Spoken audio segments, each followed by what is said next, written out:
Hey there. Today I want to talk about that gap, the gap between wine o'clock and rehab. There doesn't seem to be anything when you're not that bad off. Let's just say with weight loss, I don't need to lose 50 pounds. I'd like to lose 15. I can't use Ozempic. What's for me? What's something that's going to help me? Maybe you make ends meet, but you really make enough money, but you're not poor enough to get services. Like, where's that gap? And where's the gap between rehab and wine o'clock? I'm sure if you're watching this video, maybe you said to yourself, oh, my drinking's not that bad. It's not that bad, but it's also not that great either. I was thinking about this. I went to our Celebrate Recovery at my church, and this is just my experience. It was awful. I felt so out of place. I felt like unless I was a hardcore recovering drug addict, I didn't belong. I almost felt like I had to have a box to say, I am here because XYZ. And I stopped drinking 7 years ago. I like to go to those things because I thought it would be a lot of mental health tips. I thought it would be a positive environment. And it's very necessary. But I'm like, what happens when you don't need this level? I like to make sure that the framework that I've created covers all the bases. And I realize that's a little unrealistic, but I can always keep tweaking it because I know there's a lot of us out there that just need some structure to get things back on track. And here's the thing. A lot of us, by the time we're recognizing, oh, this is getting out of control, we think it's an all or nothing deal. We think it has to be rehab. I have to make this big declaration and change my whole life up, or I just have to be fine. Your friends are like, you're fine. You don't have a problem. You just need to cut back.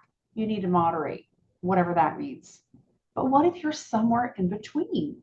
What if you're somewhere in between? That's how I felt. Like you're smart, you're still doing okay at your job, you're taking care of your responsibilities, but you know that your drinking's out of control and you know that you've tried to stop and you just can't. What about those people? What about that gap? The truth is, so many women in midlife don't need extreme intervention. And again, I'm not minimizing alcoholism and alcoholics, but a lot of us in midlife, throughout all the other transitions of loss of identity, loss of direction, you just can't keep white knuckling your way through another, I'll do better next week. It's exhausting. And let's talk about that. Why do I focus on just women in midlife? Well, it's what I can relate to, number one, but there are so many other things going on. Life transitions are hard, but you've been through some transitions and you've probably coped with alcohol in the past. The kids are grown, maybe your work isn't inspiring. You just want to feel like you're making a difference and you're realizing it's not the stuff anymore, it's the experiences, it's getting up and feeling like you're making a difference, maybe having an impact. And somehow we become best friends with Chardonnay. Not because we need it, not because you need it, because what else is there? Boredom, lack of direction, that devastating and sneaky loss of identity. Who needs me? Who am I now? No one really talks about that, but it's real. And pouring a glass of wine at 5 o'clock, sometimes 4 o'clock, seems easier than just handling all that stuff, right? But here's the key. You need structure. You need structure. When things are out of control, you need structure. Yes, you probably know what to do, but you're not doing it. Again, you need a framework that'll help you get back on track. Just help you course correct, and then you can take over the reins again. You don't need a 12-step program. You don't need 30 days in a facility. You need a path that fits your life. Something that will give you the tools that'll help you take back control while you're still living your everyday life. Most of us need to figure out how to get back on track while everything in life is still happening. You're still going to have disappointments, you're still going to have challenges, you're still going to have struggles, you're still going to have, life is going to happen. You can't lock yourself away for 30 days and learn some new skills and then come back to life and say, wait, I need to learn how to do it when life is still happening. You need a structured framework. And that's exactly what I use as the basis, the whole approach to creating my 30-day Thirsty for More framework. It's not rehab. And it's not DIY where you just kind of give up on day 3. Actually, day 19 is when most people quit. But, we all get excited to start something, do it on your own. It's hard to be self-motivated, and that's limited. Willpower and motivation is limited until something else distracts you. My whole focus is to grab those women that are in that sweet spot in between, where you know you're ready to make a change. You know you have to make a change, but you still need to be you, just without the extra wine at night. Let me tell you a quick story. A friend of mine from the gym finally said, "Hey, how did you actually stop drinking that long ago? You haven't had anything to drink?" And I'm like, "Nope." It's like I flipped that switch. She was exactly where maybe you are now. She wasn't downing a bottle a night, but she also wasn't feeling great about how often she drank, and that once she started, she didn't stop. She tried to cut back on her own. She downloaded some apps. She made all the promises. She made a spreadsheet. She even did dry January. And guess what happened February 1st? Back to the same old routine.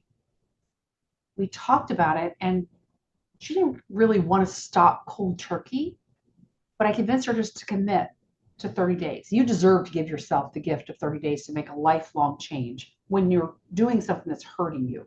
You deserve to commit to 30 days. And we just worked through the framework. And it was like reading a self-help book every night, just about you, to get your life back on track, to get those habits and routines and core values, to rediscover all that and figure out why you're doing the things you do instead of just trying to say, I'm not going to drink. She just needed a plan, something realistic, something that fit her life. And guess what? She nailed it. And it's cool because you go 30 days, you're like, why am I going to stop now? And she got on a roll, and she hasn't drank since. Not by going to rehab or using extreme measures, but by following a framework that worked for her. Here's some great things to incorporate in your life instead of drinking. That's the key. Not to try to hold your breath and say, I'm not going to drink. It's what are you going to do instead? That's a key point. That's the beauty of having a structure that meets you where you are in your life. So if you've been sitting in that gap thinking, man, something's got to give. Something's got to give. And trust me, I was in that gap for a very long time. Very long time. Something's got to give. But rehab, AA, no thanks. I hear you.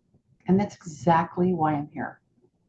I want you to know there's another option, a realistic, doable option that does not involve flipping your life upside down or locking yourself away for any certain time period. That's not what it's about. If you're curious about how my 30-day framework might work for you, let's chat.